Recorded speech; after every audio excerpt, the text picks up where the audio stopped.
Ladies and gentlemen, welcome to Losing Our Marbles, a talk for two. My guest this week, the incomparable Face My Bullets. Thank you for being here, Face. Much appreciated. Glad to have you here on such Thank you for short having notice. me. We are going into a good long discussion here, anywhere between 1 hour and 2 hours, however long we feel like talking. So it's going to be a fun time. If you have anything to say in chat, feel free. It will appear on the top of the screen. Please keep it somewhat appropriate, somewhat relevant to the conversation. If you have any particularly long contributions to the conversation you would like to do, please use the exclamation point talk to link yourself to the Discord. Is it not talk? Is it not talk? Why is it not working? The mustache is dead. We've killed the mustache. This is why we do this. All right, mustache is coming back. We should be good now. Let's try that one more time, shall we? Ay, ay, ay. This is why we do this. What did you do? It's good. It's good. It's good. The mustache is back. There we go. So simply click on that link and you can post in the Losing Our Marbles section of the Discord. I have that open up on a second section here to see. So if you have anything particularly long you would like to contribute in essay format or otherwise long paragraphs that will not be tolerated in the chat because of the bot's restrictions on message length, feel free to put your contributions in there and have your discussions at will. Welcome in, everyone. Glad to have you all here. And Face My Bullets, welcome in. Thank you for being here. Absolutely, man. My pleasure. How are you doing? Doing good, man. Woke up this morning and was like, wonder what I'm gonna do today. And then got a message on Discord saying, "Hey, you want to do our show today?" Yes, sir. Let's get it. Fantastic. And thank you for being very flexible. And thank you, Kat, for contributing. And it looks like my screen has frozen, so please let me get that back in again. Yep, yep. That's what I was getting ready to say. The Discord screen is frozen. Because I had to change something. I've got a million and one little arrows flying all over my screen. All right. That should Hey, there we go.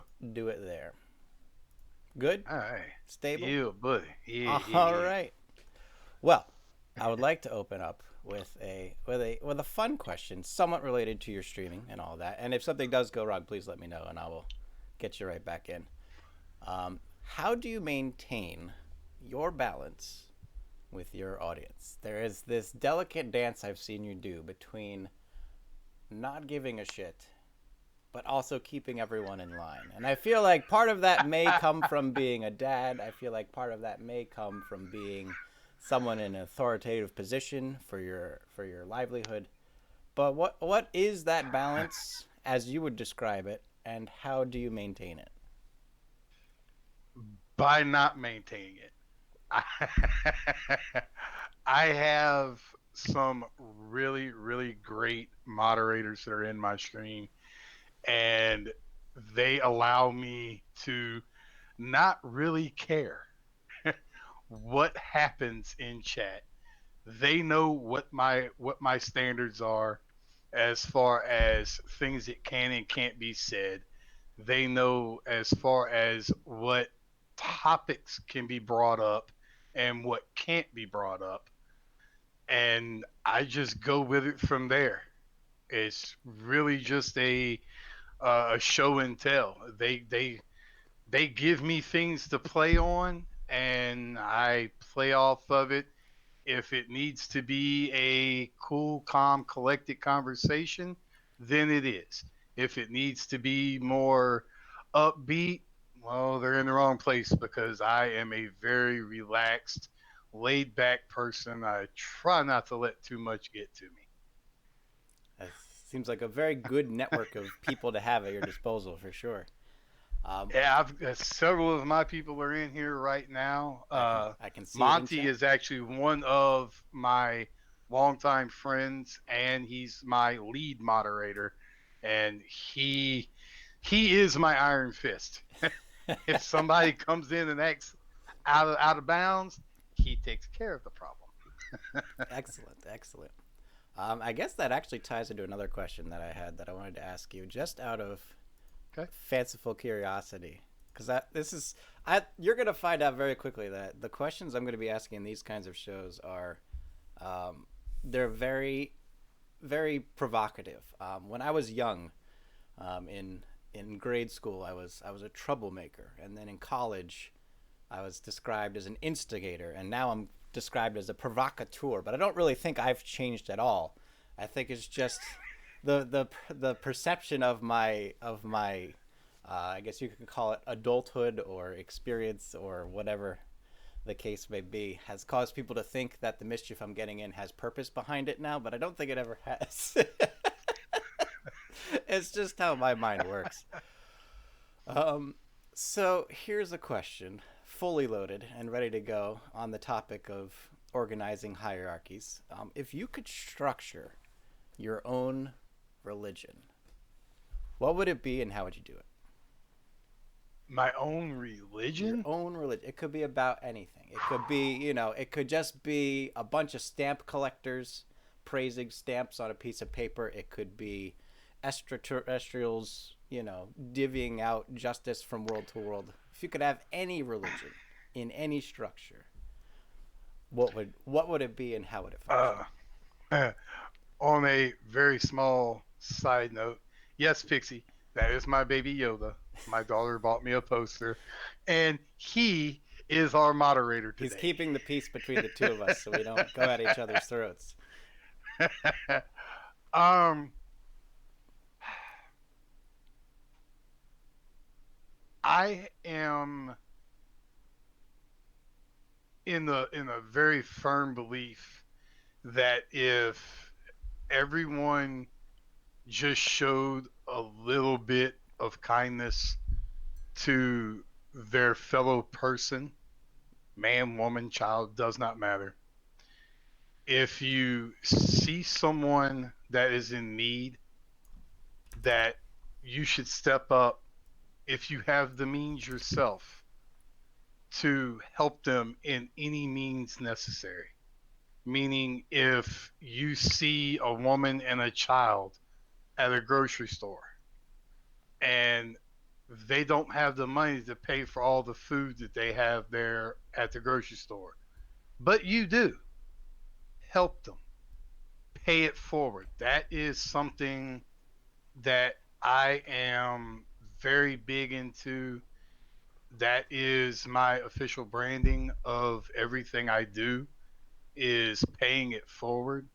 So I would have to say if I was to build a quote religion on it, it would be that you would have to be willing to sacrifice a little bit of your creature comforts to help the fellow man. It seems like a strong base for religion, I must say. That seems good. Would there be any hierarchy to something like that, or would it be almost a strictly communistic endeavor? Um, it no, it would be because I have uh like if I was to structure it similar to the way I have my stream and other endeavors, it would be I would have a person in charge of this field per se, then on the live side of things, when we would go to the church of pay it forward, I would have I would have a person that would help me keep everything going there. And then in my message center, I would have a person that helps me keep everything in line there. It would basically be I guess you could say, a democratic type of communion, so to speak, to where everything has a vote, everything has opinions that are considered and put up for possible usage or possible doage, and for a lack of a better term. So I mean, it's I like to find out what other people's opinions are before I draw my full opinion, before I draw my full decision on what takes place. So I would say that it would be a democracy, not a communistic endeavor. Mm-hmm. And I think that actually plays into what I've noticed as I would describe about you as like a certain level of humility. There always seems like there's both no shame and no brass, as it were. There's a very Yeah, down to yeah, earth, flat approach to how you view the world. Um, how and how would you say that kind of comes out either in your daily life or in streaming? I tie everything into my daily life. For those of you that do not know, I am disabled. Um, I went to the doctor for a yearly physical 9 years ago last month, or 2 months ago, February. I think it's the second or third. It was at the very beginning of February. Uh, my family always did a yearly physical. It's something that we always took practice in.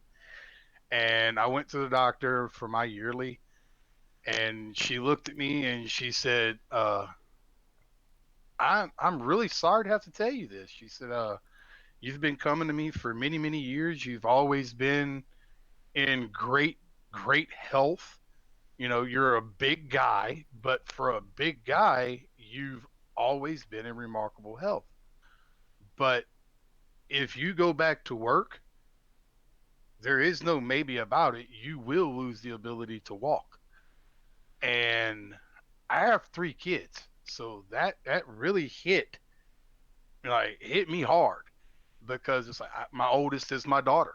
I want to be able to walk her down the aisle, and it makes it very difficult to do that if you can't walk. So we had to adjust things and change things around with the family and adapt. And it really pushed me in a very bad place, a very dark place. And it took one individual about 4.5, 5 years into the disability and the development of my PTSD to step forward and get my family out of a very bad place. Essentially, they paid it forward to us. And by doing that, they unbeknowingly started a trend in my life where I really could give two shits less what happens, but my care for everyone else took precedent over everything I do. And that's where everything started. And I've come from almost losing my marriage to almost losing my life on multiple occasions to being just straightforward with everything. I'm very blunt. I'm very brash. I do not bite my tongue. Southpaw will tell you, I've said this a million times. It hurts He's to a bite good your guy. tongue. I don't do it. Uh, so yeah, I mean, it's everything happens for a reason, and my help and my stream and everything else that comes along with that is predecessed off of everyday life. As it's a remarkable transformation, I have to say. He's It's a good it guy. takes a very certain kind of person to be able to understand exactly what situation they're in and that it's not a good one, and to have the ability to change it. Like a lot of people, and I don't think it's any remark on people's inner strength or worthiness as a human being. I just think a lot of bad situations are kind of self-imprisoning, and what you need to get out of them you often don't have available to you because you're in that Correct. situation. So anyone who can break out of a situation like that with help or without help is, I always find that a bit remarkable, to just not only to be in a situation like that and survive, but identify that you're in that situation and find a way out. It's always like it's a heck of a trip. I mean, there's a time and a place where everyone has the ability to get out of any situation, and I firmly believe that people have, just as human beings, as our natural nature of life, we have the ability to overlook the golden door to either uh, go further down the dark hole or the dark path that we've set forth for ourselves, or to overshoot and try to go for the pearly white door. No one is willing to take what's right there in front of them that is in the long run going to help them build a safe and to build a happy home, so to speak. And it's taken 9 years to get to a point where I'm starting to realize my own self worth. Mm. And that is a very, very hard thing for me to wrap my head around because of the places I've been, the things I've done. I mean, just so much intertwined through the years, the traumatic things I've been through all the way, but not limited to the tragic things I've witnessed, from being a first responder to working on the river, watching people fall off of barges, to saving an infant's life that was trapped in a car that was in a ditch with water flooding in, to saving my own child's life. To, I mean, just there's so many different things that happen, and people overlook them as, oh, that's not what it appears. Sometimes things actually are as they appear, Mm. and as humans, we overlook those actual factual things. Yeah, there's a lot of distraction, especially in today's world, of just being able to actually observe the world as it is. So Very true. it's always really good to have that ability to just like really compartmentalize all the superfluous things and really look at what's going on in any particular situation, especially if it's a serious situation like that. Well, as this is a two-way conversation, I'll give you the opportunity here to start throwing some questions my way if you feel like.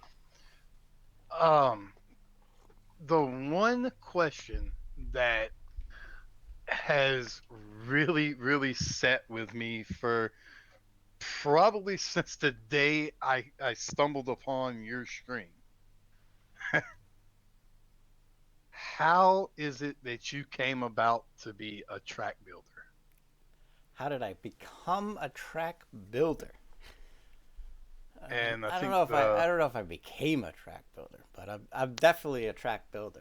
I've always had an idea for creation in general, mostly in artistic avenues, but occasionally in more like actual construction and things like that. Uh, One of the first toys I had growing up was those big wooden blocks, like the rectangles and the triangles and the circles, and you could like uh make huh. little things out of them. So I was always making like little cathedrals and stuff out of those blocks.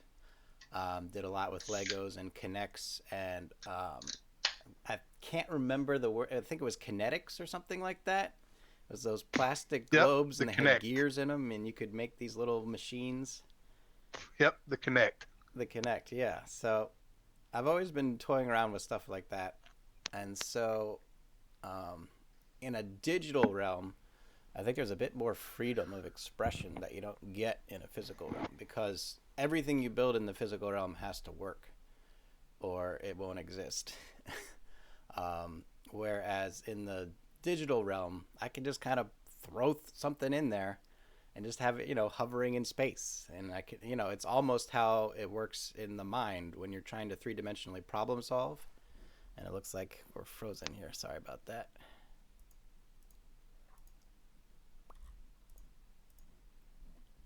Get you back up. There Should we be go. good. But there is this idea of when you're trying to three dimensionally problem solve in your mind, you can kind of, hover it in space and just kind of look at it from all angles. And so in a digital realm, you're actually able to do that with a visual feedback. And then because it's using the Unreal Physics engine, you can actually use the physics engine to simulate certain things happening on it. So it takes a lot of the guesswork out of that three dimensional problem solving. And so something like marbles is very attractive to me because I can literally just take a piece and play with it for an hour in the builder and see like how does a marble react to these things in this configuration, and it really just makes an interesting composition, I think. um, and I just find it really enjoyable to do, so I just keep doing it. And the more it upsets people, the more I do it. Very true. Um, well, as with the with the track building spectrum of technical the technical ability that you have, do you use the the same mindset with the way you generally operate your personal life? There's a certain, it's not really regimented how I go about my life, but there is a certain criticalness that I apply to everything. Very rarely will I ever say something or do something that I haven't thought about in advance and conducted myself accordingly. So a lot of times people will think I have a unique way of speaking because of my word choice and the way I throw sentences together, but it's because I'm choosing the words deliberately. So sometimes I'll use the word marvelous to describe something I have a big distaste for, and people will be like, "What do you mean marvelous?" It's like I'm actually marveling at it. Like it's so repugnant to me. I have to pause for a moment and marvel at like the situation. Like how can something be this bad in my perception? Like like I have it's a marvel. It's an actual marvel. So there's a lot of times where I'll do that kind of critical analysis and deliberate choice of something that people don't always understand because of the way they're used to looking at things rather than looking at them the way I look at them, right? So I think it does come out probably most in conversation, but overall, I don't think it really dictates my life. Okay. I'm sorry, I have a special guest. That's fine. I already had one, so now we're even. And about the same color too. Go figure. Yep, yep. Okay. You done? Needs the attention. No? Okay. Yeah, this is my little baby. This is a little bit. And she's not so I mean, she's little, but she's also like 7 years old. Mm-hmm. So she's not a puppy. That's true. That's true. Well, you Okay. had brought But up she acts your like it. security job work, and I was wondering if you were interested in even sharing maybe a very atypical story. Maybe not like your most dramatic or your most dangerous, but something that was maybe out of the usual that really stuck in your mind one day, or something you think is unique to your experience on that kind of a job. Oh man. Um with whew, I actually have quite a few stories. Um I would say the one that sticks out to me the most would be and it's not exactly the most heartwarming or the most clean story. But after Katrina, which if no one knows what Katrina is, please Google it. Uh, I'm born and raised in southern Louisiana, and the city of New Orleans is nothing more than a bowl. And I don't mean figuratively, I mean literally. The very center of New Orleans, if you think of a bowl that you would eat soup out of and visualize that as being a city, that is New Orleans. So when Katrina hit and the city filled up with the soup of the Gulf of Mexico, it caused a lot of devastation, a lot of very unnecessary deaths. And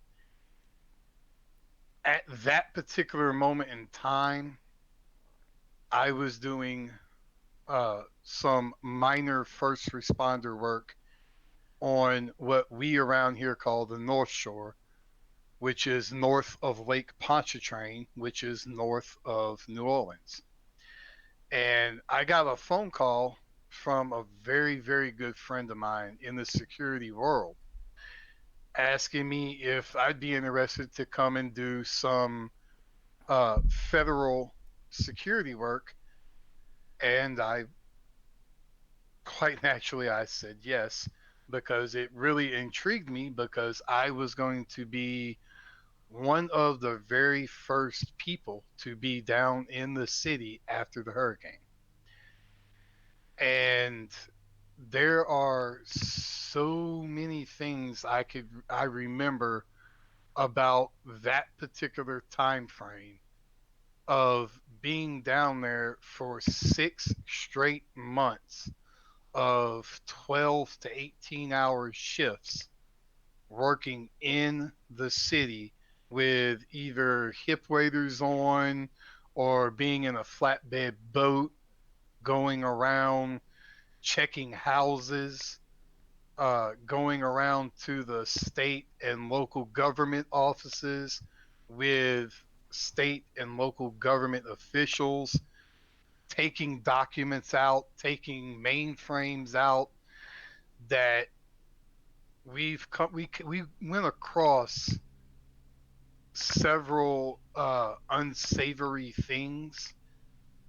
And I won't go into the details of that because it does get kind of gory, Hmm. but the it's also one of my best memories because you get to see man at his finest. Uh, Willing to sacrifice your own well-being to help others. It's a very powerful thing, man. It really truly is. And the people that I worked with on a daily basis, it was just remarkable to see how far they were willing to go to save a person's life that they've never laid eyes on before. And it gives you a certain respect for our first responders that are full blown first responders, your EMTs, your firefighters, your policemen and women. Uh, it's just it's remarkable the things that they're willing to go through, and that's the side of the story that nobody ever hears. Right. All you ever hear is the negativity, but you don't hear about this police captain that almost drowned trying to save a woman and her child from drowning, but you'll hear about it if he had an argument with a grocery store clerk, you know, just Yeah. as an example. Yeah. But to me, that was probably the most beautiful thing while being the most horrible thing. it was also the most beautiful thing I had ever seen. Hmm. Yeah, I'd done, I wouldn't say similar work, but related work. I was doing some house building in North Carolina for some hurricane relief.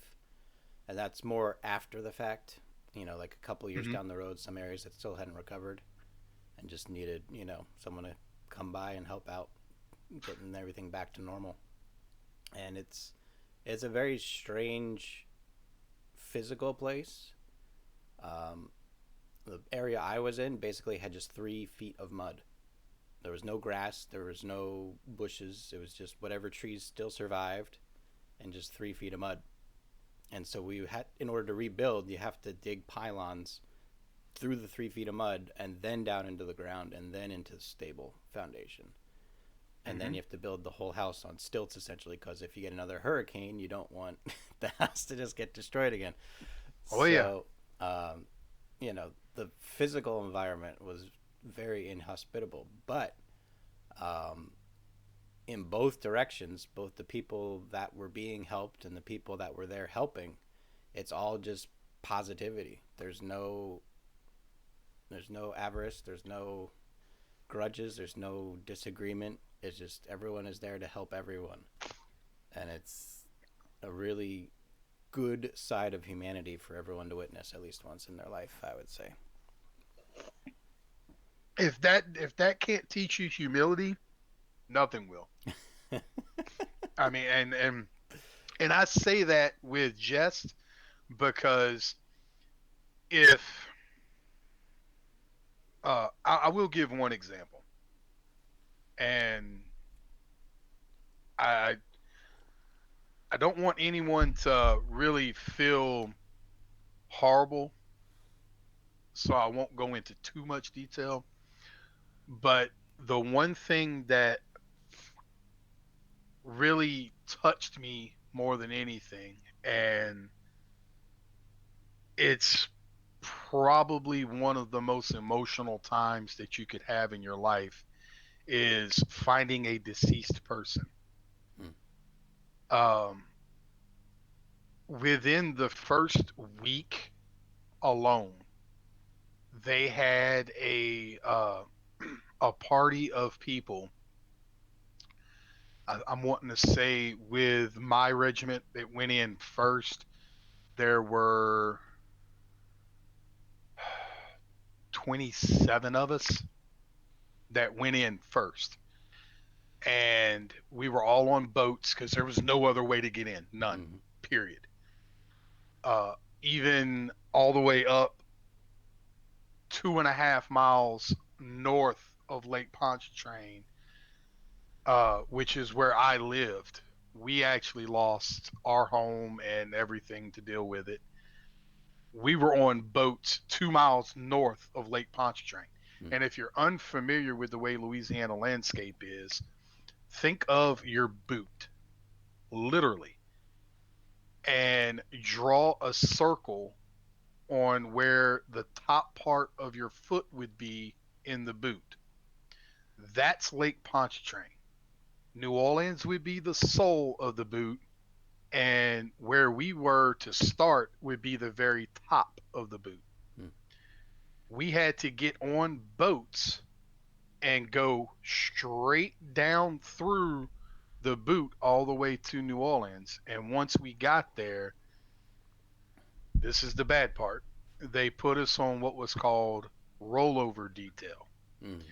Well, at first, you don't think anything of that. But when they start handing you handfuls of twine that is anywhere from a foot to 3 foot long, and you're wondering what the hell this was for, it was for us to tie off the people that were floating in the water. And seeing that, seeing all the different things that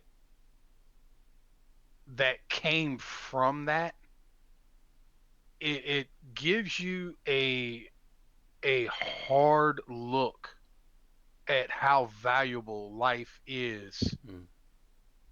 and how delicate life really is. So it was one of those times that I'll never forget ever. Uh, but it's also one of those times that you can learn from, Right. that you can grow from as a people, and that's the one thing I can take from that particular horrible instance that happened, is that when a tragic event takes place,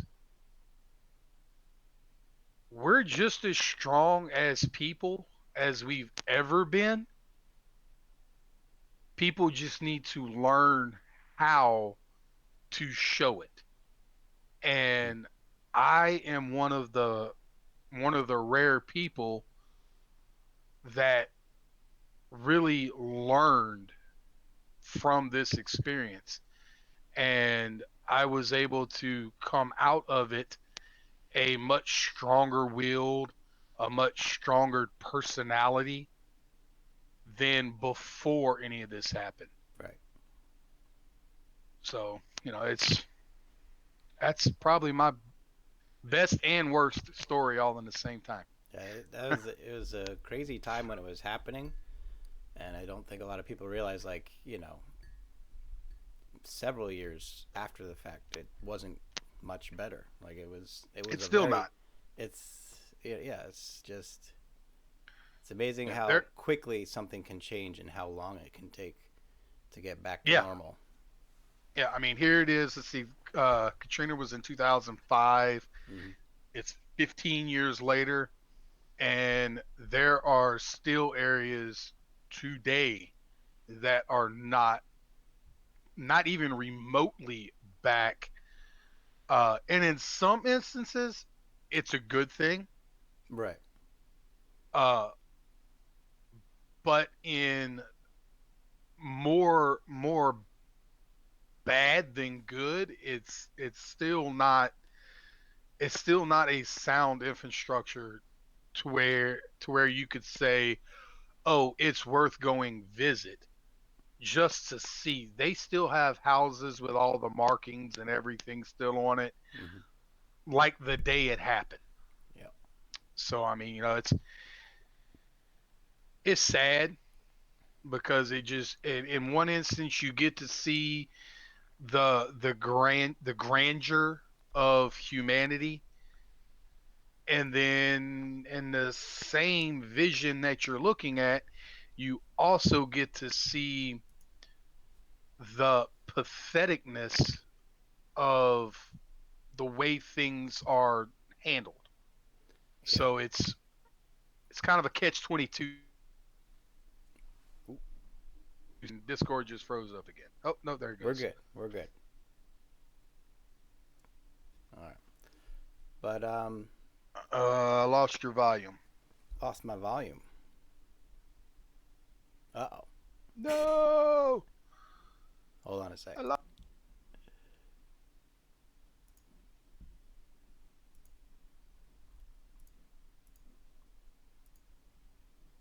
Is that better? Yeah, now I can hear you again. All right. Crisis Why it averted. keeps doing that? I don't know why it keeps doing that. I don't He's too long-winded. Shut him up. know. No, but I think you have a very good point there, because it's not like situations like that are insurmountable. Like the Chicago fire and things along those lines. Like, if it's handled appropriately, a lot of good can come out of it. Like, the entire infrastructure of Chicago was redone after the fires and made the city a lot better off in the long run. So it's not even like True. it's some inescapable force like that. It really is all coming down to how it's handled. And it's unfortunate that such a wonderful place could be neglected like it has been. Right. Yeah. Along those lines, one of the questions I did have for you here is, what would you say is the best advice to give to someone who's like just down and out, someone who just really doesn't have anywhere to go and nothing going for them. What would your advice be to someone in that kind of a situation? Who? I told you, I asked the questions, man. Well, with me, there's multiple different answers to a lot of the questions you ask, Yeah.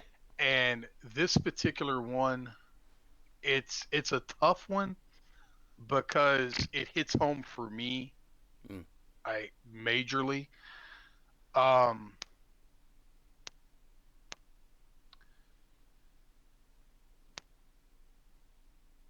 find a place that makes you comfortable.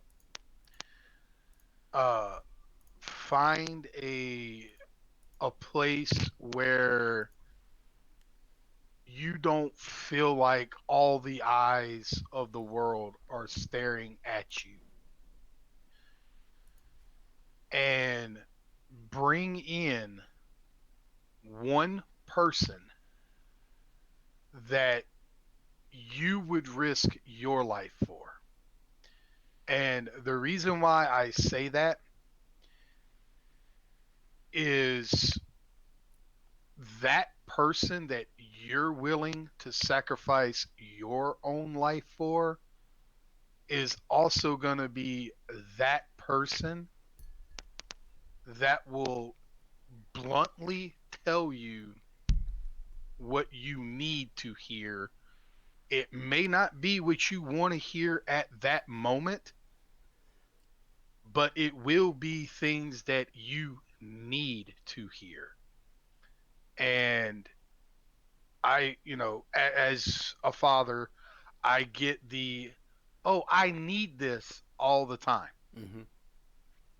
And I equate that to being, okay, do you need this video game? Is it really going to progress your life in any way? Is it something that you can't live without? Is it like a water substance, Mm-hmm. a food substance? Okay. Do you need to stop going down dark alleys buying drugs? Do you need to stay out of the liquor store?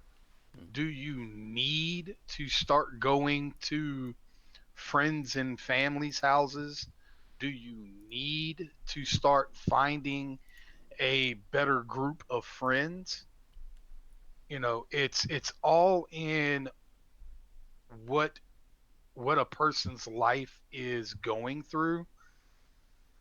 If you're battling with alcoholism, find someone that could help you. Go to AA meetings. It may seem as, everybody, you hear stories about how ridiculous AA meetings really are. I know several people that have come out of AA meetings that are now very successful business owners. Uh, drug addiction. It's very easy to tell someone, hey, you need to stop doing this. You have to show people. As a person, personally, uh, I feel like the best way to teach a lesson is to show the lesson. Mm-hmm. Have them see with their own eyes someone that is in worse position than they are with this particular addiction. Uh, with someone who's battling a mental disease or depression or anxiety or any of those plethora of things, show them love, show them kindness, give them an ear to listen. Don't just sit there and give them your opinion, because they're not after your opinion. Mm-hmm. They want your help, or they wouldn't be there with the issues they have. And going further on that, just on my experiences with those kinds of situations, it's it's a obviously it's a complex situation, but a lot of times people in those kinds of situations, they feel I don't know if it's fear specifically, but they do fear like being diagnosed, right? Um, Yes, they don't want to be seen as someone with that problem. They want to be seen as them.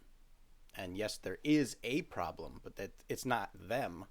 It's a problem that they're dealing with in their life. Sorry, I pointed at you when I said problem, but why? but It's a socialistic issue. yeah, I get it. the hard thing I find in trying to help people in those kind of situations like is trying to show them that they're not um, unusual for being in that kind of a position because no one wants to be seen as their problem. Everyone wants to be seen for who they are, and it's not unnormal. It's not unhealthy that you feel desperate because you're not being seen for who you are. Everyone struggles with that. It's more of an issue for you because people can label you so quickly. They can say, "Oh, that's what their problem is," right? They've got Correct. depression or they have anxiety or their spouse died tragically. And it's a lot more dismissive in those situations. But really what they want isn't any different than what a normal person wants. They just want to be seen for who they are and have the opportunity to express themselves. And when they're in those kinds of situations, when they have those kinds of disabling environments around them, they're not able to express who they are because there's so much in the way, so much weighing them down. And so, in line with what you're saying of they don't care about your opinion, it's exactly that, and it's also kind of the opposite of that because you not seeing them for who they are really affects them. If you're only seeing them for what the problem is, that makes them feel like they are the problem rather than having a problem that needs to be addressed. And so Very true. it's a weird dichotomy to be in where they don't care about your opinion, but how you view them really does matter to them. And not getting that when you're trying to help someone, I think can actually be very destructive and very It unhelpful. can be. It can be very hurtful, very very undermining of the way their mindset is at that particular moment. Uh, it took a very, very special individual to break me out of this woe is me position that I was in. With my particular situation, um, when my doctor told me that my issue was PTSD based off of the traumatic things I've been through in my life, it really set me back like bad because I was already in the state of mind of, how am I going to provide for my family if I can't Mm-hmm. work? How am I going to do this? How am I going to do that? And it put me in a proverbial, using your words, a rabbit hole, and I wasn't sure how to come out of it. Mm-hmm. And the further down that rabbit hole I was pushing myself, the darker it got. Yep. And it got to some very, very bad places. But going in one of the bad places is actually what got me out of the situation I was in. And I kid you not, man, the most ironic thing was I was on a visit with a friend of mine to the local jail. Mm-hmm. He went to go visit his brother who made a mistake and had to live with it. And while he was there talking with his brother, I was sitting off on the bench back behind him. I was there for moral support. I was Mm. backup, wingman, so to Right, right. speak. This this elderly gentleman came and sat down beside me, and he was like, "So what you in here for?" I said, "Oh, not me, not me. I've never had the little shiny bracelets on. I'm here with my buddy. He's coming to talk to his brother that made a mistake." And he was like, "No, that's not what I meant." I was like, "What do you mean?" He said, "I can see it on your face, man." He said, "What are you here for?" I said, "I'm here to help my friend." And he's like, "No, you're not." He said, "You're looking for answers."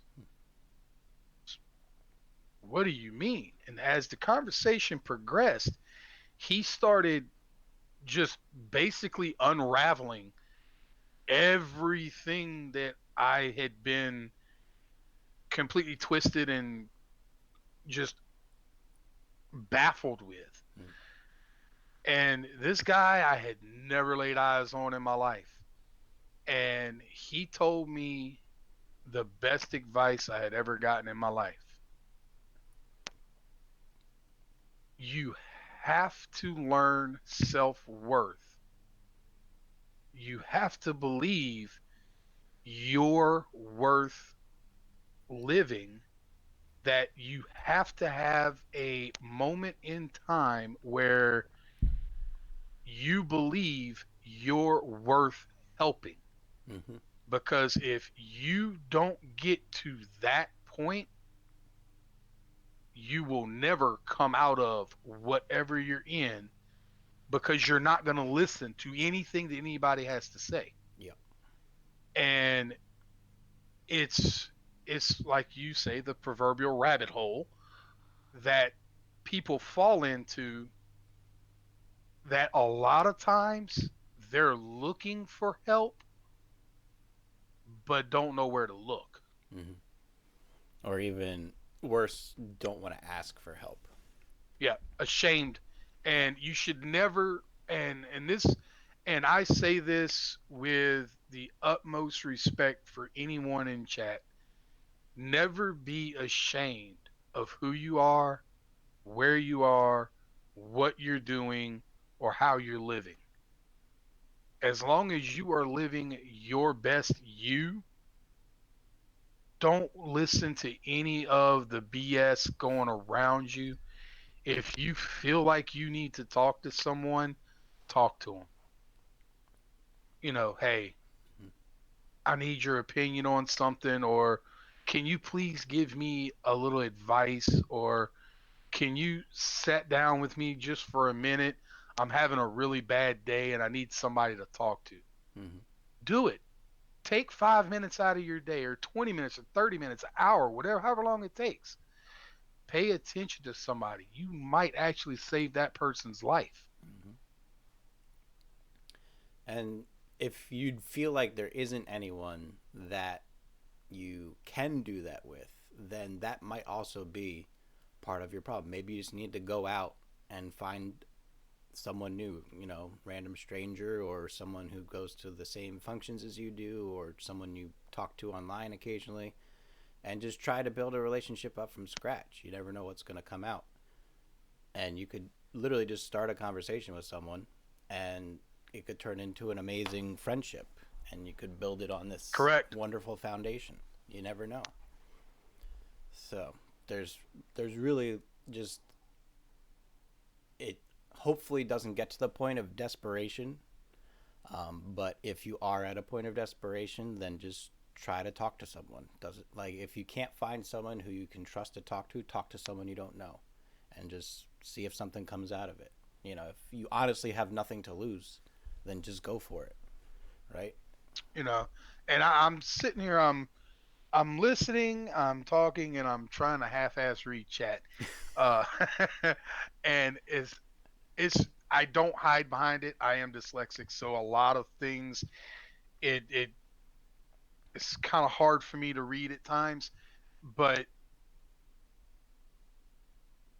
my people know my situation with that, and I'm sitting here and I'm reading the different things.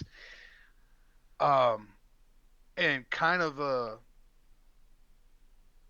reason why people have a tendency to draw to me a little bit, in my opinion, is my willingness to help anyone. Mm-hmm. And I've said it a million times on my stream. My discords are open for anyone. I don't care who you are, where you're from, what religion you are, what color you are. None of that has a basis with me whatsoever. You're a human. Uh, at any time someone needs to talk, please find me on Discord, DM me. I'll make the time. I do it for a multitude of people. I have an entire area set up specifically for this in my Discord. And I have so much built up useless ability in my brain that all I can do is try and help. Because I And can't I go think anywhere, can't do anything. and I So think we're lucky to have you as part of the community, and I think I we're appreciate lucky that. to have you just as a human being. So it's all good to Yeah, have you yes, here. Jim. Yes, the beard does help. It does. Look, Facial hair is good. even you, God, oh my, come Facial hair on. works, man. You're talking to the mustache himself, all right? The facial hair works. Whatever it takes, right? The beard has powers. I kid you. Quick funny story, just because I don't know if you know this or not. I have been offered a lot of money to shave my Mm, beard. mm-hmm, And I've also been told by a multitude of people that are in here right now mm-hmm. and others, if the beard goes, they go. Yep. Yep. What you could do, you could turn that into a fun charity. You could have two combating pools of a shave don't shave, and whichever pool wins at the end of the charity is the end result. You can really see if people are willing to put their money where their mouth is on that one. That could be Oh. fun. But that does bring us up to about 1 hour in. It's been a wonderful time so far. We're going to hit what I like to call the midstream mix up. I don't have any fancy gizmo gadgetry to have a screen transition, but we're just gonna hit a mark right here and go for it. The midstream mix up, ladies and gentlemen. For those of you who don't know, I've done a little research with the help of Face himself, in that he is a bit of a sports buff. So I was willing to see if we could tease those parts of his brain out for our midstream mix up, get us away from a little bit of the doom and gloom we've been diving into the first hour. So I've they're not very terribly difficult questions, but it gives you an opportunity, I think, to Oh flex some boy. of your sports knowledge here. So, number one, Red Sox fan, correct? I'm probably the biggest Red Sox fan in the state of Louisiana. Yes. Say, where does that come from for the Red Sox fan? Oh boy. Um, I've been playing baseball, sports in general, but I started with baseball like a lot of young tykes of my age. And my very first team I was ever on was called the Original Babe. Mm. And for those of you that do not know, Babe Ruth, most famous baseball player ever to live, was a One New of, York Yankee, one of. all this stuff. Well, the problem with that is he started with the Red Sox. mm. And that's why I guess the owner of the team was a Red Sox fan or whatever, and he called us the Original Babe. So that's kind of what started me off on that, and I've been following the Red Sox probably since about '85, since I was old enough to look at a screen on television and realize who was who and all that. I mean, always been a fan. I was watching the game when the ball went between Buckner's legs. Such a hard time. Such a tough time. All right. Well, your first To, question, Red Sox oh, related. oh, here we go. How many World Series have they won? Five, I'll four. give you a hint. The first one was in 1903. Well, they've had four. All right. I think, let's see, they've been to 1, 2, 3, 4, 5, 6, 7, 8. I'm wanting to say we've been to eight and we've won 50% of them. I think it's four. In recent past, yes, it has been four. But the total, stemming way back into history, is actually Oh, nine. They won oh. in 03, 1912, 1915, 1916, and 1918. They had a bit of a hot streak way, way back in the day. Um, are you familiar with any of the playing fields then, or is that before your particular interest in the Red Sox? That's way before my particular interest. Okay. But they have had this resurgence about 90 years after the fact. What do you think contributes to their recent resurfacing? Their willingness to expand into development of players. Mm, I mean, we've had so many. I mean, everybody from Wade Boggs, who went on to other teams, uh, to Roger Clemens, uh, more notable nowadays, especially for the youth with the steroid era. But Roger Clemens was also known as the Rocket. He had a cannon for an arm, all the way up to Johnny Damon in more recent times, who was dubbed the Captain Caveman because he had this huge, glorious beard. And then when he crawled on his belly to the scum of the universe called the Yankees, he shaved it off. Oh, yes, I am a Yankee hater. you're not Yes. alone. You're not alone. All right.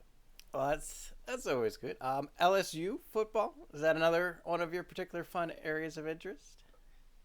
You could say that. All right. Well, You I could say actually that. have a question for you that I don't know the answer to.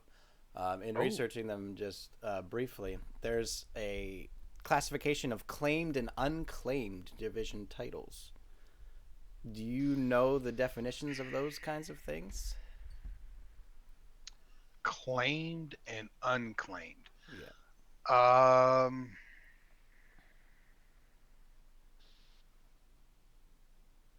I would assume that would be outright wins of divisional titles, whether they were actually in the East or the West.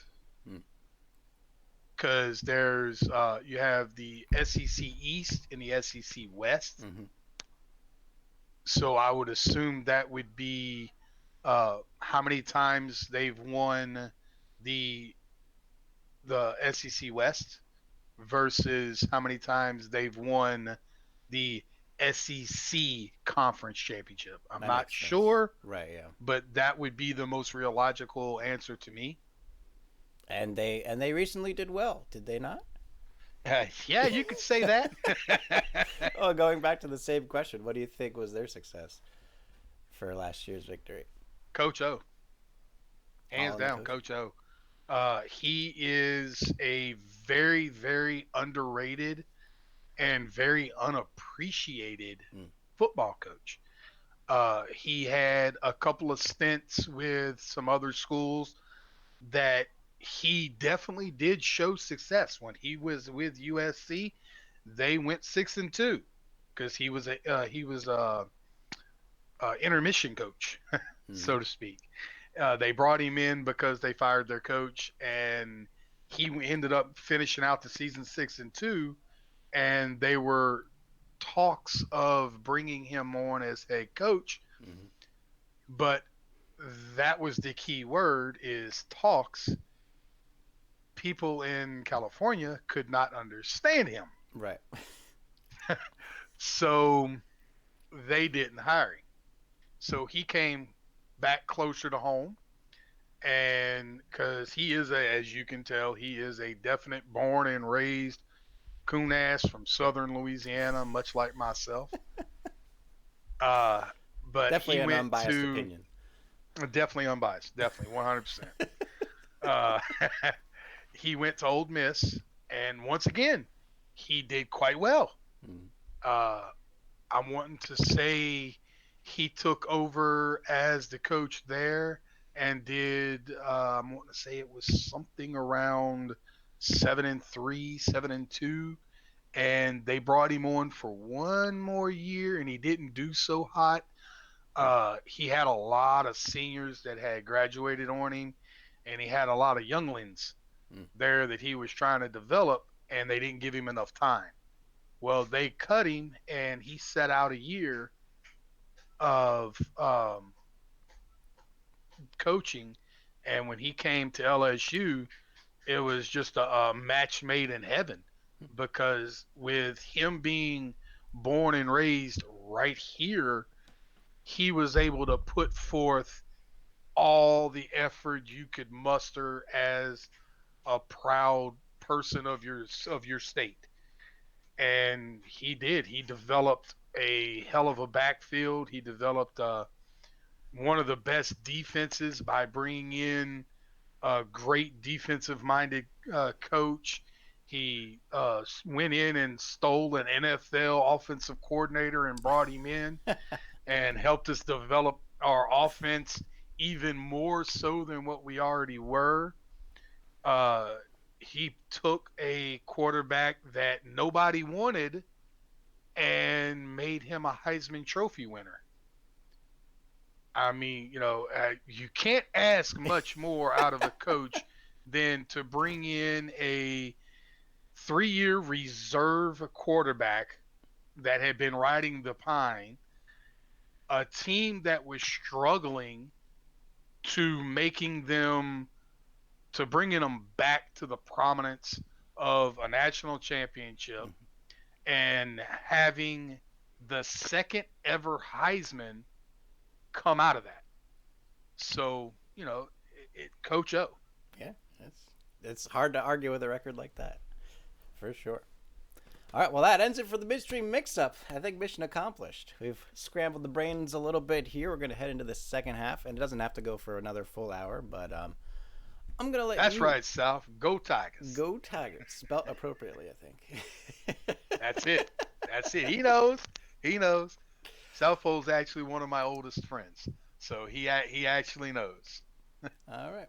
Well, we're going to head into the second half here, and I'm going to let you take the lead for guiding conversation and asking questions and see where you want to go with this Oh conversation. wow. Um, with your particular studies that you did in college, uh, how did you come about getting into those choices that you made? All right. So, for those of you unaware, my college experience was University of Delaware. Did entomology, which is the study of insects. Primarily, I was interested in insect behavior, which is usually applied in usually pest control, integrated pest management, things along those lines. Um, but as a general feel for academia, I feel like it was more of the same, unfortunately. The majority of American education, especially public school systems, is based on regurgitation, right? It's send you a bunch of stuff, memorize it, give it back. And while that is one important aspect of intelligence, that is only one aspect of intelligence, and particularly in today's world of instant informational access, it's not a very needed one. We don't need to memorize all of these things because we have the reference materials at our hand. 50 years ago when you had to buy a 23 volume encyclopedia and then you had to spend half an hour trying to find your references and everything to look something up. Sure, memorizing facts in school really did increase the average intelligence, How did you know about my childhood? but but in these days, I think we can forego the regurgitation because we have access to products and services that expedite that particular field. And we should be focusing more on logical analysis, more on the ability to fact check and cite sources, more on the ability to handle real life situations. Like we could teach people what to do for taxes. We could teach people, basic modern day living situations, like how to protect yourself on social media, what things you should and shouldn't be looking out for in day to day life. Like, I think there's a lot more applicable intelligences we could be fostering, um, particularly in grade school, that would help a lot more people than, memorizing things about the War of 1812 that we can literally just look up in half a second. Um, so going into college, and it turned out to be more regurgitation, and they said, oh well, the stuff you want to do you don't get to do till grad school. I was like, well, I'm not gonna go in debt and sell my soul for another 4 years just for a piece of paper, right? So just kind of left it all and started doing my own thing, and Thank you. it really has not been a hindrance as far as I can tell. So, I wouldn't say college is unnecessary. I think college is important for a lot of highly demanding jobs. So, if you're going to be a lawyer, obviously there's a lot to learn about law that you need to learn. If you want to be a doctor, obviously there's a lot of things you need to learn about the human body before you go into stuff like that. So, if you know specifically what you want to do and what you want to do requires specifically college education, definitely go for it. But I think the narrative currently in society that you have to go to college, I'm actually trying to build my life against that. I'm trying to be as successful as possible having not completed college. Um, and to an extent, I do think college is a beneficial experience in general, um, just because it's a unique place where you have a cushion between worlds, right? You have the cradled existence of childhood where everything's paid for, provided for, done for, scheduled for, and you have the adult life where you have to do everything. And college is that nice balance where you can kind of get a little taste for both and you have that safety net. So, as a life experience, I think it's a bit beneficial to have it, but I don't think it's a necessity, particularly for people who just want to live a normal life. Did you buy milk? My milk. Okay. You didn't buy milk for me, Well, just for you. my next We question, only you needed you extra. kind I of told you we needed another milk. you, Sorry. you kind of developed my next question. All right. Um, what would you say the possibility of you specifically surviving if the interweb was to go bye bye? If the whole of the internet was to go away, or just my If it ability to was just produce a content crash and online. burn, satellites fall out the sky and Okay. dissipate into the galaxy, would So it's Shins not a be able to situation where I survive? don't have access to the internet. It's a situation where no one has access to the internet. Everybody. Oh, and then I would go into the woods. I'd go into the woods. I would take a few trusted allies and we would start our own deep in the woods. Well, come on now, give me a little something. How would you be able to do that? How would I be able to? Well, I do have a good experience, particularly with outdoors, but specifically in botany. I've been professionally involved in botany for 12 years, so especially in the realm of edible plants and wild edible plants is a particular interest of mine. Always had an interest for hunting and animal rearing, so that wouldn't be too strange for me either. When I was in middle school, I was part of my 4-H project for my state in New Jersey, and raised goats and was the number one goat shower for 2 years in a row. No one could show goats as good as I could.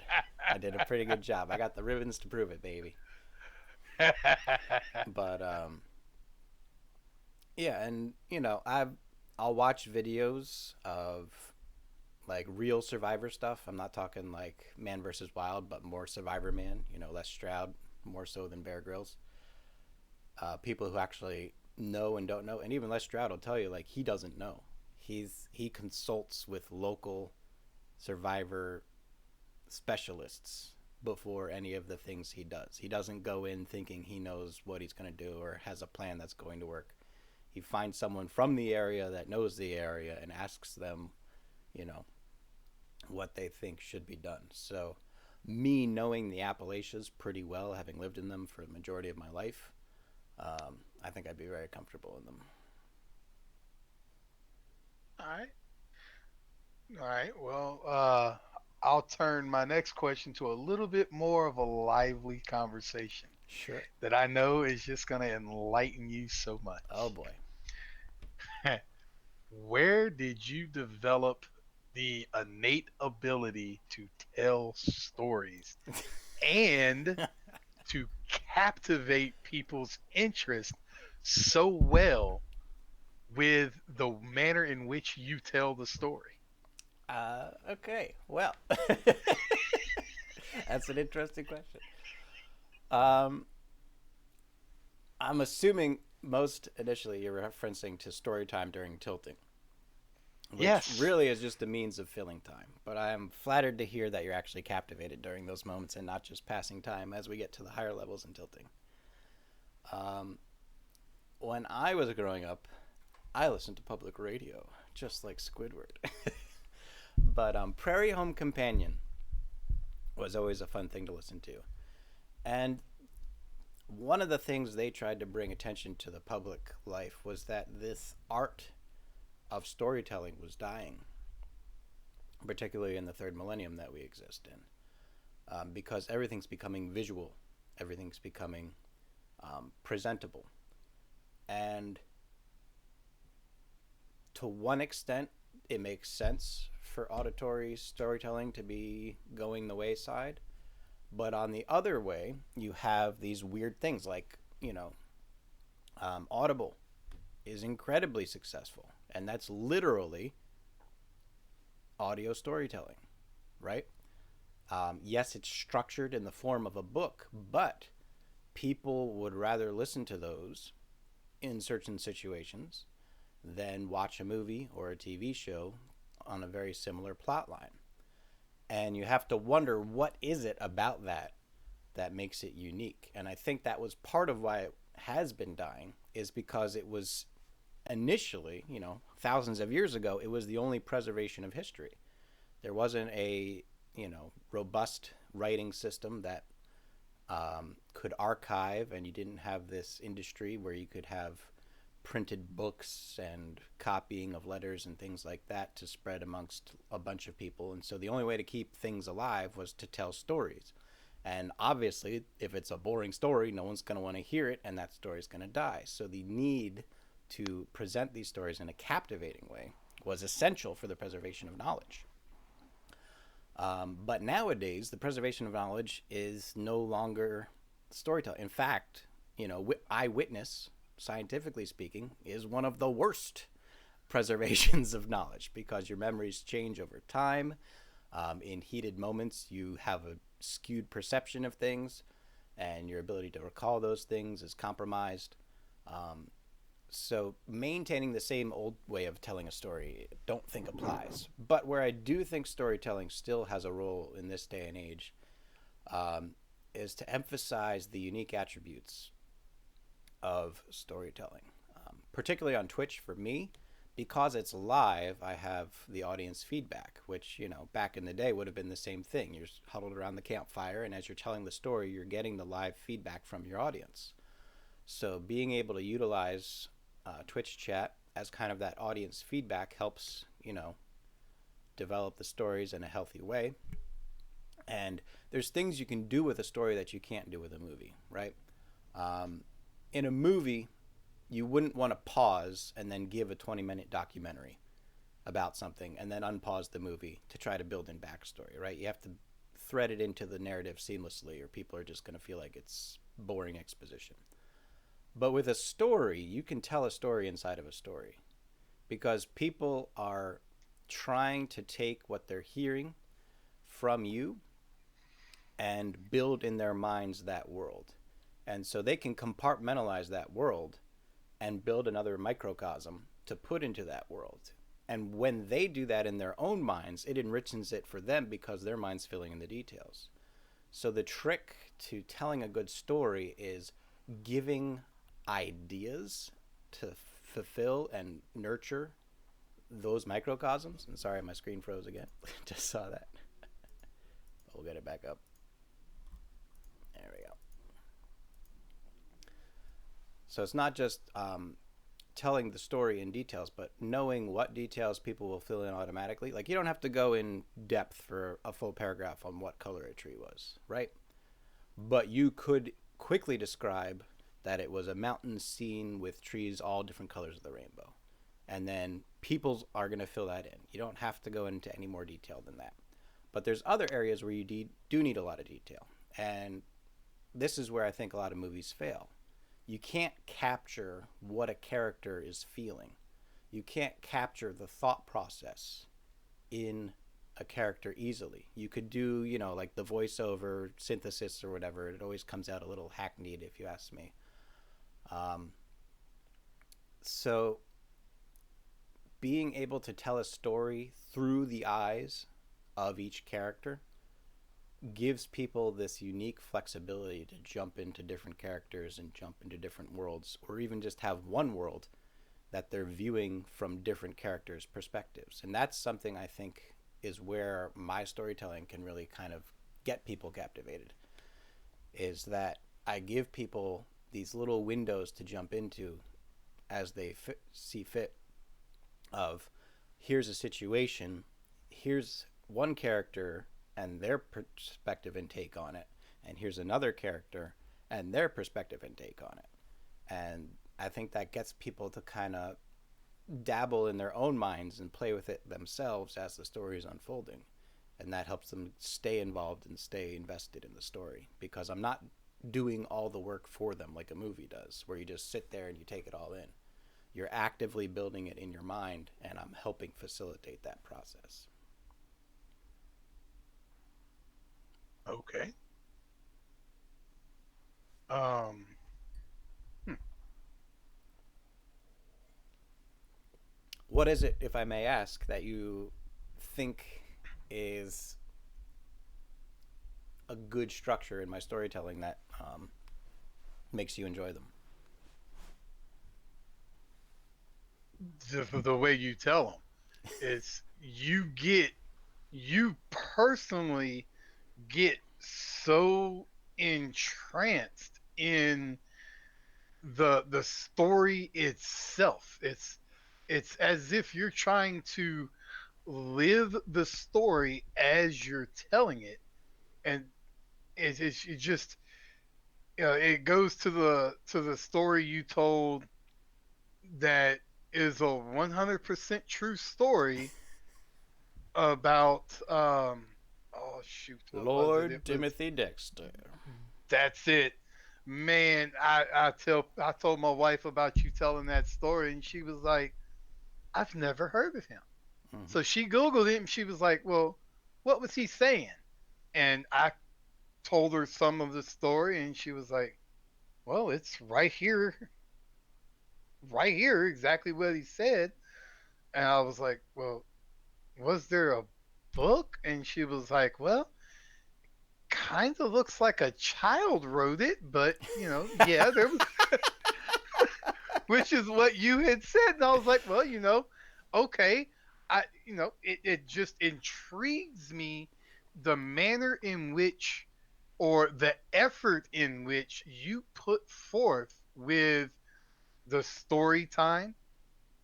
It bleeds over into your track building, because I don't know if anybody's ever told you or not, but your track building is, to me, a story that you're telling as you're doing it, because I do build you are, narratives deliberately into the running out yeah, of the track.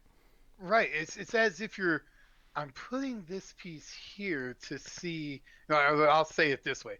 I'm putting Nancy here to see if Tom is going to be willing to hold a conversation with her later down the line. Mm-hmm. And they're way far apart from each other at this point in time, but they will connect at some point. You know, it's just the manner in which you do things. Mm. It really intrigues me. You are the storytelling track builder, and That's one way to put it. that and to me, that is, it's not the only reason why I come to your stream, but it is one of the biggest reasons, because when you're telling a story, it is worth listening to, because you fill in so many little gaps with little droplets of other information as you're telling them, that really pulls a person's imagination directly into whatever you're talking about. From the manner in which you're dressed at that point in time that you're telling the story, to the manner in which you speak at that particular story time, to what's actually going on at the time. If you're getting higher up in levels, the story gets really ramped up and you really start to get into it and you start to fidget and you start to say things just at whim, talking about it. Your laughter, everything is just so infectious, and it makes you, Well, I that's the best appreciate way the I can compliments. describe it. I appreciate the compliments. It's a lot of work that goes into those kinds of things, so I'm glad people enjoy the fruits of the labor, as it were. And I'm basically trying to fill in my people that are in here. If you've never sat through a Shin's Story time. stream, you've got to do it. Story It time, is man. Story so time. worth I it. might I might do one tomorrow. And look, I'm telling you, if he does, if you see that in his stream, you've got to stop. You've got to stop everything you're doing and watch it. I promise you. Bring the family in, make them all watch it. Get all their own little devices out, make them all watch it. It is so worth it. That, or on Thursday nights, you've Thursday Flair. absolutely, Thursday Flair. You've got to experience it at least once. I promise you, you will go back. I have gone back to that. Oh man, I can't tell you how many Thursday night flares I've gone through. And for those of you that do not know, a shameless plug for you, if you don't mind. Thursday night flare is an opportunity for track builders that everybody wants to shun all week long. Just downgrade their tracks, make them not worth a damn to play. Everybody looks at that. Oh, this thing has a 20% rating. Most people don't like it. Mm-hmm. Shins goes in and highlights everything about that track.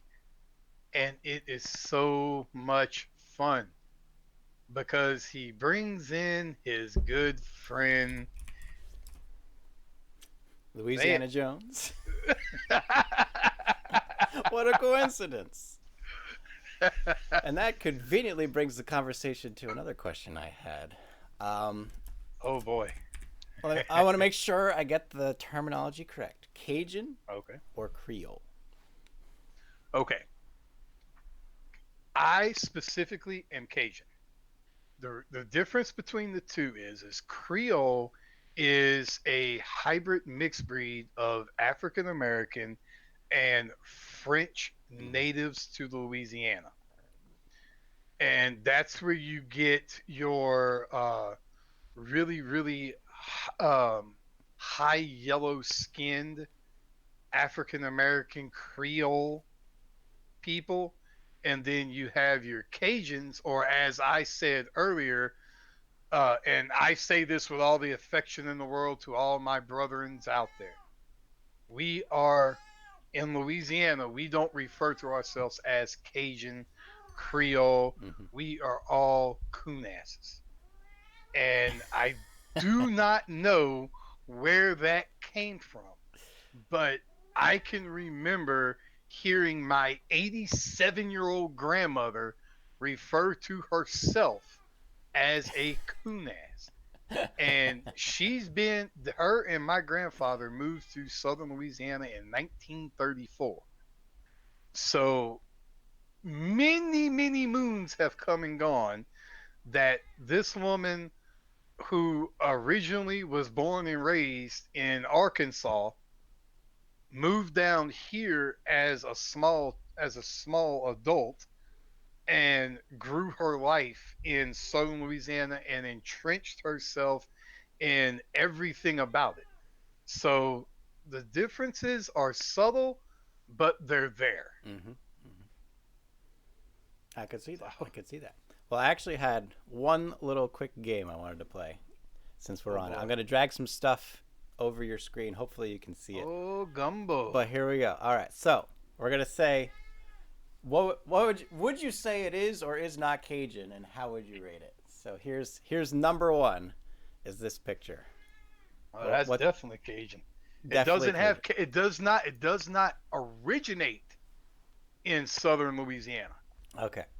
but it is a. It is one of the most notoriable dishes Hmm. from Louisiana. Hmm. And what would you make of this particular dish? How would you? I know smell and taste are obviously the most uh, It looks informative and yummy. important aspects, but based visually, in my opinion, I think it's a little runny, and the rice looks a it, little off. Well, now with the rice, the difference in the rice that you're seeing there is due to the fact that this particular base is very strong with tomato. Yes. So therefore, it's gonna give a fluffy white rice uh, or even a long grain rice. It's gonna give it that yellowish gummy look. Hmm. But you also have to remember, when you prepare rice for a gumbo, you're always going to make the rice a little bit al dente, Hmm. because when you pour your hot broth over it, and by the time you actually get down into the rice eating it, it's becomes fully prepared. But yes, I would say they used a little too much fluids. I agree. Just a little. I Just a agree. little, not much. All right. Picture number two. Oh boy, it looks like a sauce piquant. Oh man. Critiques, thoughts. Hmm. Yeah, there you go. Bring it back up. Uh oh, actually that looks like a Thai dish. That doesn't even look like a Little Creole bit. It dish. has a little bit of weirdness to it. This is actually Yeah. called Creole shrimp, made by Emerald Lagasse, and I'm Mm. not sold. I'm not Now, sold. here's the thing is, Emerald's most famous restaurant, yes, is in New Orleans. Hmm. Emerald is not from New Orleans. No. He's not from No, he's Louisiana. not. So Emerald throws a lot of his own personal, Hmm.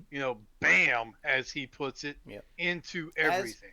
as any chef should, As any chef should, correct. but But at the same time, don't try and tell me it's something it's not, exactly. because Exactly. that is not a traditional sauce piquant, or uh, maybe even getting being that the shrimp has the skin on it. I would even say maybe an au gratin. It could be a shrimp au gratin. It could. It could. All right. We have one last picture. It is another gumbo, but it's a different kind of gumbo. Brown. Ah, Brown. called it. Here's that here's the gumbo here for the few fans looking at home, and we'll put it back on his screen here so he can see. What would you say? that is more of your traditional gumbo right there. Hmm. Chicken and sausage. That is what we call a poor man's gumbo. That is what you will see in probably 70% of the gumbos made in southern Louisiana, right there. It's Can I got your can I let you in on a mirepoix. little secret? That's your homemade. I made that gumbo. I I'm was, you flattered. could tell that is homemade. I'm I can flattered. see the mirepoix in there, Hmm. the celery, the onions. I can see the peppers in there. At least it looks like peppers. Yeah, that's. I used actually ancho instead of bell pepper in the Trinity. Okay, okay, okay, Gives it a okay. little more earthy flavor for me. hmm hmm I like a earthy gumbo. But yeah, the more brownish than red, uh, that that's a talent. It's I very difficult. appreciate it. I worked It hard for is a that gumbo. very I'm it glad is to a have the very difficult thing face my to bullets do. stamp of approval. Good stuff. It looked really good. You're making me hungry. All right. Well, we are rounding up the line here. I have one semi-serious question and one not so semi-serious question. Any other Okay. questions you wanted to get to before we approach the end of this wonderful conversation? Where do you see yourself in a year from now? A year from now, I don't look that short ahead. I look at the macro picture. And I have very large ambitions for a lot of different things. And yes, and probably at Allie's wedding, hopefully coming up in October. But Well, congratulations, Allie. but I have a bit of a superstition about these kinds of things because there are things I want to do that haven't been done yet, and there are other things I want to do that I think I need to do. And in both of those categories, I think it's detrimental for me to disclose them before they happen. Um, and, you know, you could call it a superstition, but in my mind, like let's say you had plans for, I don't know, opening an art museum, right? And every time people ask you about it, it's like, oh, not yet, it's coming down the line. Oh, not yet, it's coming down the line, right?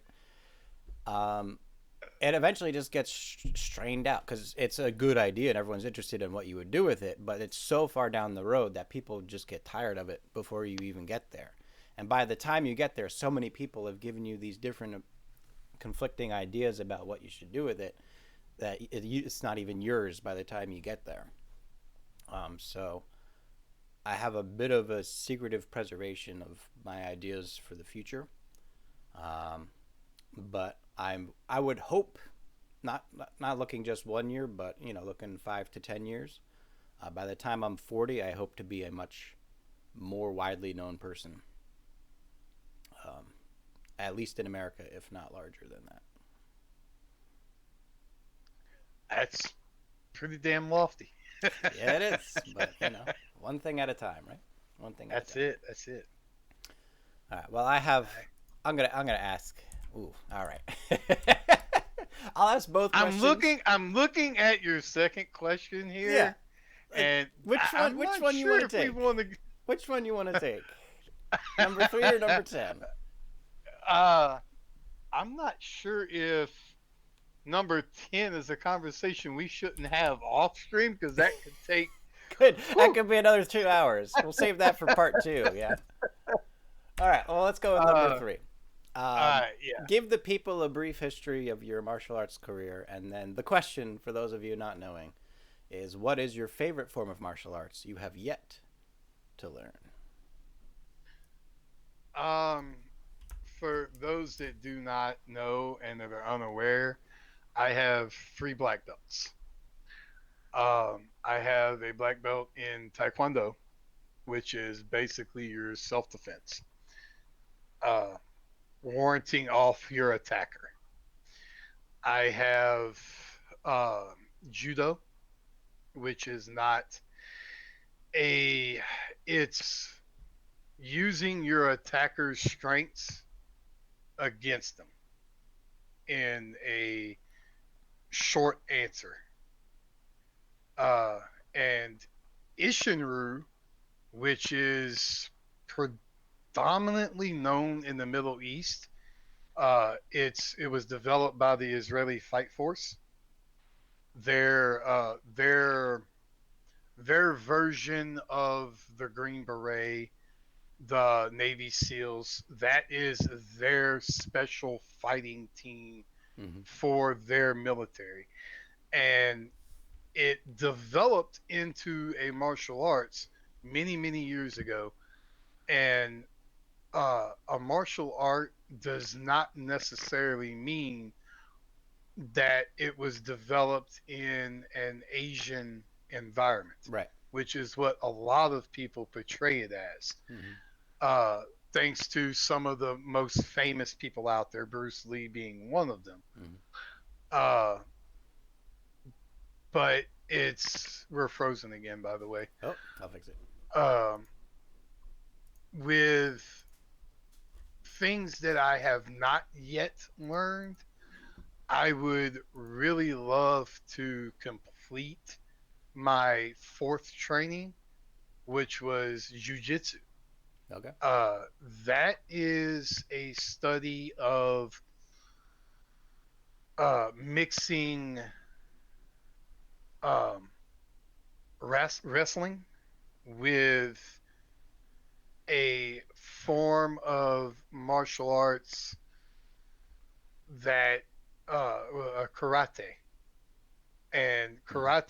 and Hmm. um, wrestling had a baby, and it was called jujitsu. And it's basically just like you see with a lot of the MMAs, Hmm. a lot of the fighting hand to hand combats is Yeah. you're seeing jujitsu at its finest. Um, it has a little bit of boxing mixed in there and Yeah. all that. But it's essentially bringing your opponent to the ground and making them submit to your will. Mm. And I am two belts away from completing. Sorry about that. I am two belts away from completing my training in that particular stance. Uh, but the thing that I would probably most enjoy learning is actually a very peaceful Tai Chi. Mm. Uh, I have done some studying on it. There is a local studio that they cater to disabled.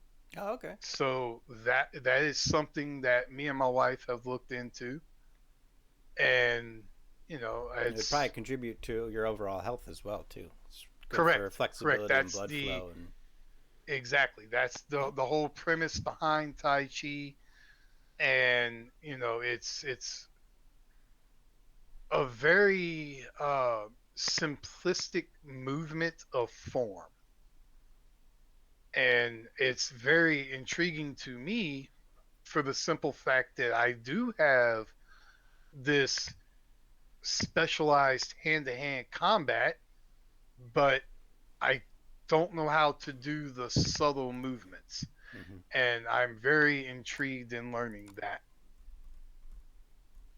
for sure. Are you familiar with like the Russian Spetsnaz? They have their own martial arts techniques that they do. No, I can't say that I am. Yeah, it's very much in the realm of it's probably somewhere between judo and mm, I would say I mostly would judo. Actually, it's a lot of just converting your opponent's motions into your own defenses and things along those lines. Um, but I've always had an interest in that kind of stuff. I'm always intrigued about the counters essentially. Like I don't really care about the attacks. I don't really care about um, the disabling or bone breaks or joint locks and things like that. I'm very much more interested in just using someone's own inertia and momentum against them. right, So big guy versus little guy. Come exactly, at yeah, me. I use your bigness against you. yeah, Right. exactly.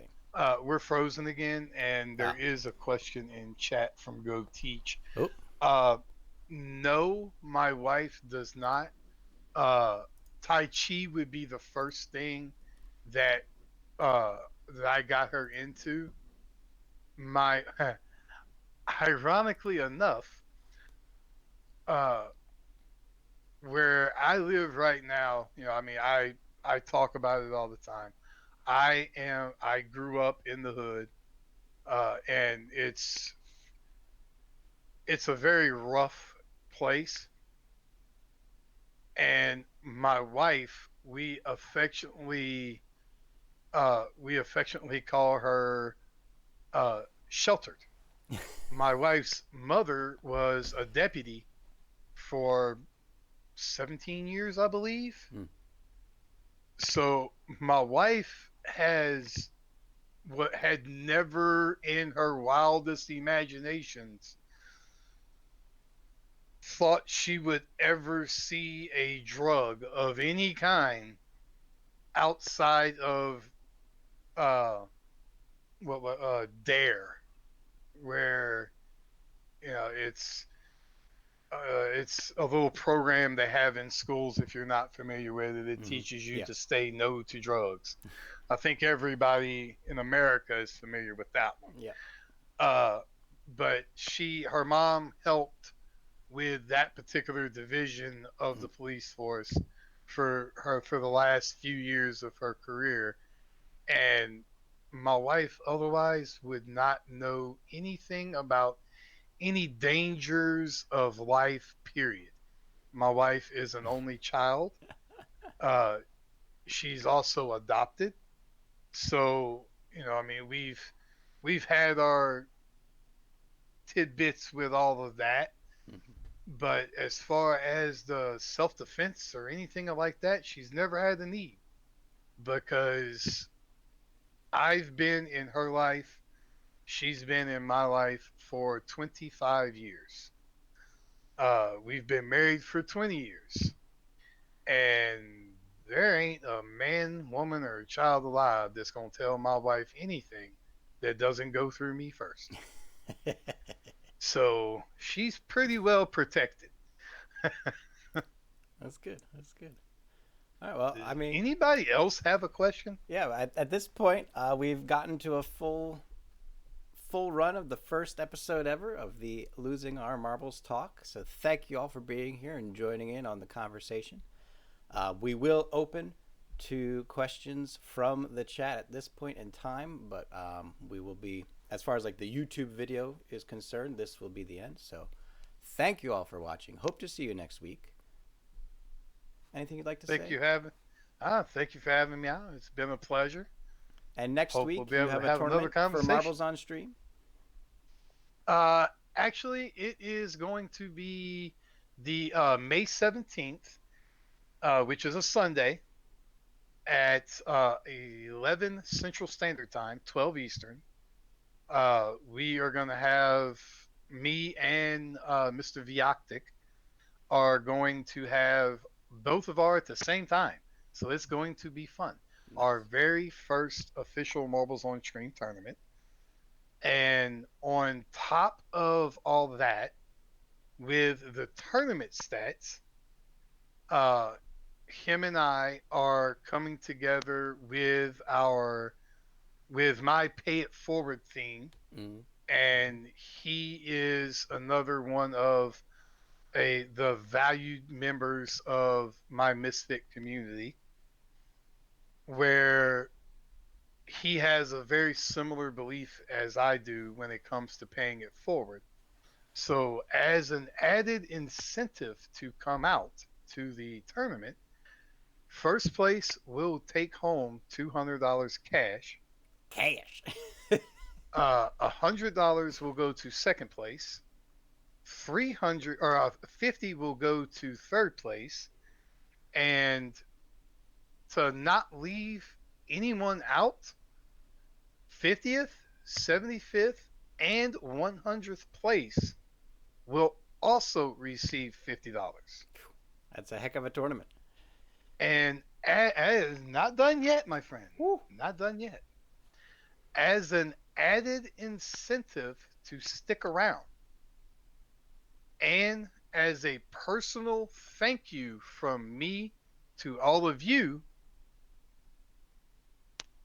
anyone out there that comes and stays for all 45 races, the very last place person that completes all 45 races will also receive $75 from me to you as a personal thank you for coming out to the stream and hanging out and supporting me and Vioctic in our ventures of streaming. So from the luckiest to the unluckiest, everyone's going to have a chance.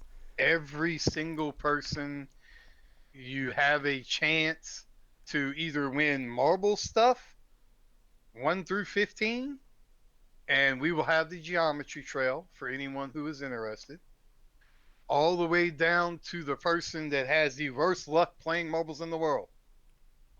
You too will have a chance to win cash. And I say cash. If you don't have a PayPal, you can let me know, and you will receive a code for an Amazon gift card if you don't have the PayPal to receive the cash. So it's up to the winners on how they receive it, but it'll be there, open and willing. And myself and Vioctic have discussed it, and we're both going to, even though we're in the tournaments, if if him or I come in first, second, or third, the prizes will be pushed, the cash prizes will be pushed back to the next person in line. We will not accept any cash prize we win. Well, it sounds like an excellent format and a very exciting tournament. So definitely make sure everyone goes check out that. And again, thank you all for watching. This has been a wonderful first episode of our Losing Our Marbles stream. And hope to see you all here next Saturday for the second episode.